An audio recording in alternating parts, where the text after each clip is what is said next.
warahmatullahi wabarakatuh. Sebelumnya saya minta maaf atas keterlambatan saya. Insya Allah bukan kesengajaan, dan semoga kita menjadi orang-orang yang sabar. Saya ulang kembali. Assalamualaikum warahmatullahi wabarakatuh. Alhamdulillahillazi 'allama bil qalam, 'allamal insana ma lam ya'lam. Asyhadu an la ilaha illallah wa asyhadu anna Muhammadan abduhu wa rasuluh. Allahumma shalli ala Muhammad wa ala ali Muhammad kama shallaita ala Ibrahim wa ali Ibrahim innaka Hamidum Majid. Alhamdulillah, pada hari ini kita kembali berkumpul di rumah saudara kita. Semoga aktivitas langkah kita kemarin mendapat pahala yang besar yang mengumpulkan kita nanti di surganya kelak. Selawat dan salam kepada Rasulullah Muhammad sallallahu alaihi wasallam. Allahumma shalli wa sallim alaihi, kepada keluarga beliau, sahabat-sahabat beliau, dan teristimewa kepada kita yang senantiasa melangkahkan kaki di tempat-tempat yang berkah, di tempat-tempat yang dimana majelis-majelis tentang agama kita ataupun masalah-masalah lain yang ingin kita sampaikan. Itulah fungsinya dari sebuah majelis. Di dalam hadis dan sering saya sampaikan, jika ingin berjumpa dengan ibu-ibu sekalian, bahwa Rasulullah Shallallahu Alaihi Wasallam bersabda, "Man shalla sholatan wahid, barang siapa yang berselawat kepadaku satu kali, sallallahu asyara darajat, maka Allah akan berselawat kepadanya 10 kali." Jadi sebagai motivasi kita semua, kita sebagai umat muslim tidak bisa lepas dari namanya sholawat. Sholawat itu mengingatkan kita, mendekatkan kita kepada Rasulullah Muhammad Sallallahu Alaihi Wasallam. Allah yang berselawat sendiri kepada kita pada saat kita berselawat kepada Rasulullah hanya sekali, dan dia berselawat kepada kita 10 kali. Dan insya Allah dengan berselawat, langkah-langkah kita yang tadinya berat untuk mengerjakan sesuatu akan lebih ringan dan akan lebih berkah. Insya Allah dengan bersalawat, aktivitas kita dan kesehatan kita, keberkahan kita semua dalam tuntunan hidup kita akan menjadi lebih baik. Nah, selanjutnya Bapak Ibu yang berbahagia, seperti pekan lalu, bulan lalu di rumahnya kayaknya mama ini, yang menjadi perbincangan di bawah adalah sabar. Tetapi kenapa saya ulang kembali di sini? Karena sabar sebenarnya tidak bisa dalam berbuat. Nah, itulah mengapa pada hari ini sebagai muslim dalam sabar.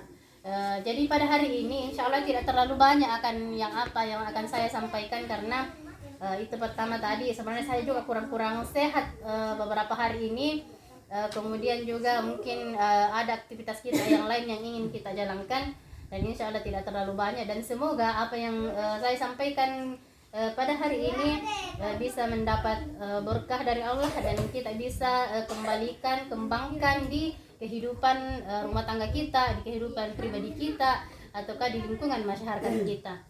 Dan itulah sebenarnya tujuan dari sebuah majelis atau perkumpulan seperti ini. Nah, dalam sabar ini saya bagi dalam tiga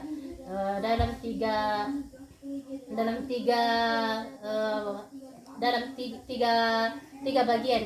Yang pertama adalah sabar pada saat aktivitas menjalankan aktivitas kita. Misalnya ada musibah yang terkena kepada kita sebagai umat muslim, kita berusaha untuk sabar. Musibah itu berpertanya kematian, sakit, itu semua bagian musibah, ataukah ada sesuatu yang kita terlalu berharap kita bahwa itu akan ada, tetapi itu tidak terjadi, tidak terrealisasi. Nah, disitulah kata sabar akan muncul. Bagaimana kita berusaha untuk sabar.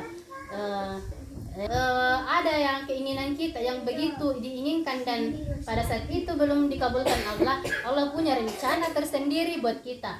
Kemungkinan pada saat kau mendapatkan seperti ini, aku akan kedapatan yang seperti ini. Misalnya nakwana jangan kau dulu pakai motor, tapi saya berusaha untuk motor, tapi pada saat itu saya tidak bisa mendapatkan motor itu yang kuharapkan.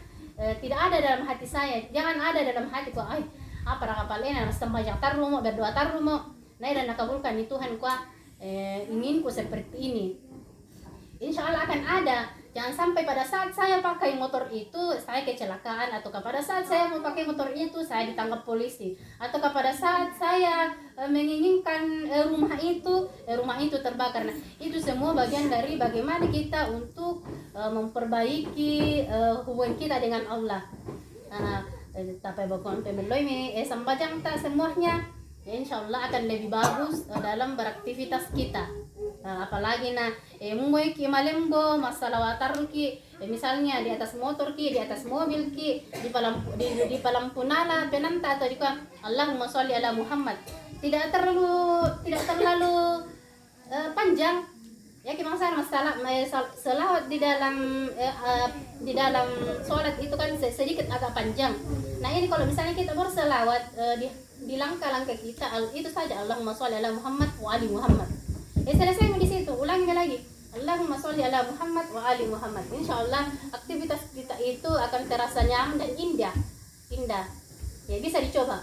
Nah kemudian ketika kita mendapatkan peluang untuk melaksanakan apalagi namanya sabar yang kedua itu, yaitu pada saat ada aktivitas kita, ada peluang kita untuk mendapatkan itu yang haram, tetapi kita untuk ada dorongan kita untuk tidak menerimanya. Contohnya di semoto kampung Tantemai nakwa to Kapolres kona jaja kantoro rapnya obat-obat terlarang yang bisa mengganggu generasi kita untuk lebih baik. Nah ada peluang kita sebagai muslim untuk demo to sholat tawariki itu maribaya, tetapi karena keinginan takwa, kesabaran takwa saya tidak ingin seperti itu, karena itu bagian dari larangan. Pertama larangan, kemudian kita berpikir tentang keluarga, kemudian kita berpikir yang lain-lain, sehingga tertanam dalam diri kita bahwa saya harus bersabar. Nah itu yang kedua. Nah yang ketiga, sabar kita melakukan amal ibadah. Nah, ini sabar dalam melaksanakan amal ibadah itu sebenarnya cukup insya Allah, tapi jika kita melaksanakannya dengan baik akan menjadi lebih baik. Contohnya aktivitas kita sholat 5 waktu sebenarnya agak kalau misalnya kita tidak mulai dari awal kita tidak komitmen memang untuk itu agak susah. Kadang kita tinggalkan ataukah lalaikan dan semacamnya, ataukah aktivitas sholat kita di malam hari misalnya boleh bikin tarawih ke tangga mitobo gitu jam 9 jam 10 dari di masjid, tapi akan masih bangun setelahnya itu untuk melaksanakan sholat tahajud. Nah itu aktivitas kita bangun sholat madingin lagi sholat tahajud, kemudian sholat taubat dan sholat lainnya yang membuat kita lebih dekat kepada Allah. Nah itu aktivitas rutinitas kita yang kemudian menjadi acuan kita untuk sabar, mendekatkan diri. Amalan itu amalan kita dalam mendekatkan diri. Di dalam Al-Quran dalam Al-Quran ya ayyuhallazina amanu sta'inu bis-sabri was-salah. Artinya hai orang-orang yang beriman, jadikanlah sabar dan salat sebagai penolongmu. Sesungguhnya Allah bersama orang-orang yang sabar. Jadi yang di palembangnya nanti sabar dalam rumah tangga juga tidak. Saya kira di sini semuanya rumah tangganya itu tidak ada yang tidak pernah ada cekcok antara wanita soal mau baik pasti akan ada. Tetapi itu kita berusaha untuk bersabar. Dengan alasan-alasan seperti ini kita lebih mendekatkan diri kepada Allah. Nah bukan cuma itu, jika kita bersabar ataupun dia non muslim akan diberikan cobaan. Tulang Quran walanabluwannakum bisyai'im min khaufi. Dan kami pastikan akan menguji kamu. Artinya kita semua ini akan diuji. Bagaimana kita menguji, bagaimana Allah akan menguji. Ada dalam bentuk sakit, ada dalam kekurangan harta, ada dalam pokoknya semuanya itu adalah bagian dari ujian. Jadi yang ada mau kekurangan harta, masaki miki apa rakato kekurangan ya buah-buahan mau semuanya itu kekurangan, itu bagian dari ujian yang diberikan kepada kita sebagai hamba Allah sebagai hamba Allah. Dan insya Allah dijanjikan Allah bahwa wabasyiris sabirin, dan sampaikanlah kepada orang-orang yang sabar. Siapa itu orang-orang yang sabar? Orang-orang yang sabar adalah pada saat dia timpa musibah, dia mengatakan inna lillahi wa inna ilaihi rajiun. Nakwa allazina iza asabatuhum musibah qalu inna lillahi wa inna ilaihi rajiun. Artinya bahwa yaitu orang-orang yang apabila ditimpa musibah mereka akan mengucapkan inna lillahi wa inna ilaihi rajiun. Inna lillahi wa inna ilaihi rajiun artinya bahwa semua yang ada di diri kita, semua apa yang ada di sini adalah ciptaan Allah dan akan kembali kepadanya. Jadi kita semua yang di sini akan kembali kepadanya. Tidak ada yang akan hidup selamanya. Itu adalah inna lillahi wa inna ilaihi rajiun. Jadi salah ke dikwa tomate mandapi na dikwa inna lillahi wa inna ilaihi rajiun. Jadi kita sana den itu salat atau ka teman atau ko inna ilaihi rajiun, kita berusaha untuk bersabar. Kita berusaha untuk bersabar karena kita darinya dan akan kembali kepadanya. Itu adalah tanda tentang pengertian tentang sabar menurut Al-Quran. Jadi itu tadi bagaimana, apakah itu sabar? Enokom Allah Ta'ala sampaikanlah kabar gembira kepada orang-orang yang sabar. Pada saat dikatakan lagi bahwa siapa itu orang-orang yang bersabar? Orang-orang yang bersabar adalah apabila dia dikena musibah dia mengatakan inna lillahi wa inna ilaihi rajiun. Nah, saya kira itu, dan kemudian bahwa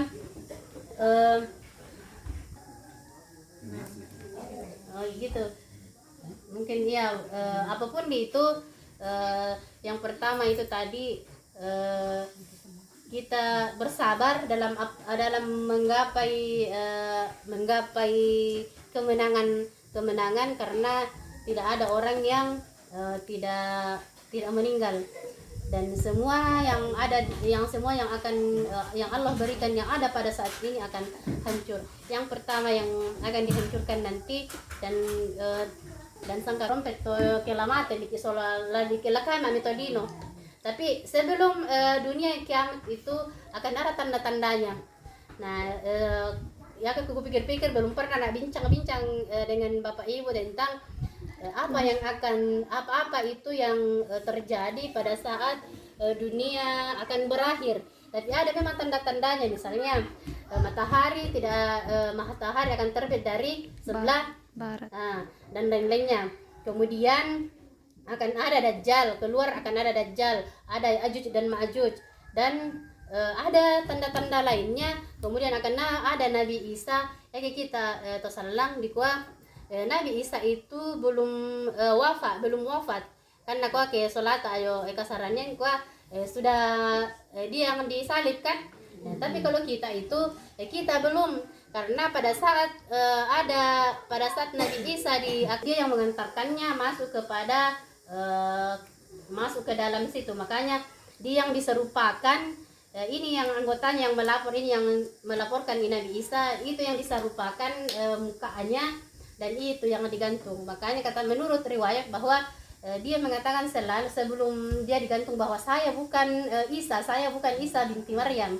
Tapi sebenarnya kan dia, karena memang dia bukan, karena dia diserupakan di posisi lindona Nabi Isa, karena Nabi Isa diangkat ke langit dan dia akan datang nanti melawan Dajjal. Tuhan hanya dua kita berdoa selalu dalam sholat kita untuk dijauhkan dari fitnah Dajjal, fitnah dan siksaan Dajjal. Itu yang kita selalu baca setiap kita sholat, itu doa-doanya. Dan kemudian di hari Jumat begini kita juga bisa baca surah Al-Kahfi. Bagi ibu-ibu yang bisa membaca Al-Quran, usahakan 5-10 ayat di awal surah Al-Kahfi itu kita baca dan sejauh mungkin dari mereka. Ya, makanya kita banyak-banyak berdoa, kita banyak bersalawat. Jangan lupakan kewajiban kita sebagai muslim untuk sholat 5 waktu dan memperbanyak ibadah-ibadah sunnah kita. Yang namanya kami kira sumbaja 5 waktu. Yang nabi sapa sholat sunnah ki. Dan di sana sholat duha lebih bagus itu sholat duha juga.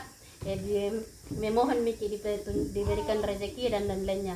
Jadi misalnya kapan nedeng ko mutami kutana ko ona ya mau waktu nah ini panda ini insyaallah kalau kita berdoa di sana berdoa di jam-jam itu Allah akan mengabulkan doa-doa kita. Ataukah lebih bagus lagi sholat tahajud itu antara kita dengan itu semua yang akan kita lalui di kemudian hari, baik itu pada saat kita masih hidup dan setelah mati. Kalau misalnya di dalam perjalanan kita dan ada akan sebelum dan kita berlindung dari dia, makanya kita disuruh untuk memperbanyak pada hari Jumat membaca surah Al-Kahfi, kemudian memperbanyak selawat dan sholat kita yang saya baca tadi Allahumma inni a'udzubika dan seterusnya itu adalah doa kita supaya kita terhindar dari fitnah Dajjal dan siksaan Dajjal. Nah, saya kira untuk sementara seperti itu, dan saya mohon maaf jika apa yang saya ucapkan ini atau ada yang ucapan-ucapan saya yang tidak berkenan di hati ibu-ibu, saya mohon maaf. Dan insya Allah tidak ada dalam hati dan pikiran saya untuk bisa membuat bapak ibu di sini tidak nyaman dalam tutur kata saya. Saya kira itu dari saya. Billahi taufiq wal hidayah. Assalamualaikum warahmatullahi wabarakatuh.